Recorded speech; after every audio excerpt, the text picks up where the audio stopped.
Fanny Pigeot, bonjour. Bonjour. Vous êtes journaliste collaboratrice de Mediapart et co-auteur du livre L'arme invisible de la France-Afrique, une histoire du franc CFA avec Ndongo Samba Sylla. Alors, les réseaux france-africains tels qu'on les a connus il y a des décennies, sous Foka et autres, est-ce qu'aujourd'hui en Afrique, ils sévissent toujours de la même manière ou bien ils ont changé de fonctionnement?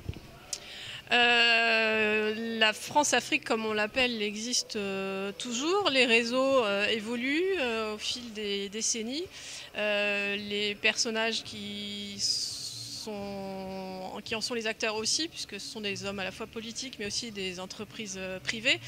Alors avec le livre, justement, l'idée c'était de montrer que, parce qu'on a fait un certain nombre de recherches et puis d'autres ont travaillé déjà sur la question avant, mais l'idée c'était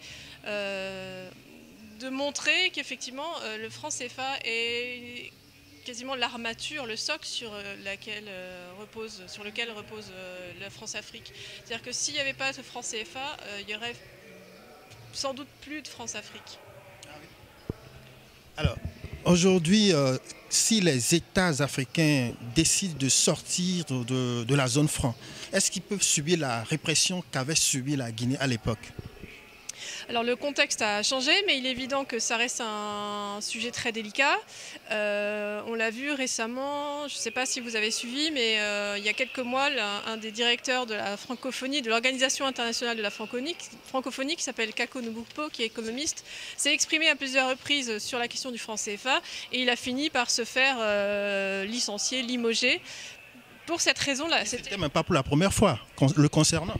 Effectivement, il avait été limogé de son poste de ministre de la prospective au Togo pour les mêmes raisons. Donc, ça veut dire que quand on est à un certain poste de responsabilité, c'est très difficile d'émettre des critiques sur le franc CFA. Alors, pour l'instant, il n'y a pas de pays qui veut sortir de la zone franc. En tout cas, ça n'est pas dit. Donc, c'est difficile d'imaginer ce qui va se passer.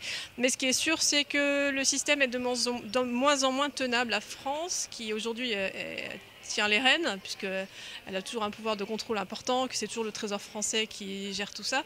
La France a de moins en moins de légitimité quand même à assurer ce contrôle et il l'aura de moins en moins pour diverses raisons. D'abord parce que l'opinion est en train de contester de plus en plus sur le continent et de mieux en mieux informée. Et l'autre question, elle est purement démographique, c'est que quand la zone franc a été créée, quand le franc CFA a été créé, la France était plus peuplée que les pays de la zone franc actuelle, et ça a complètement changé aujourd'hui.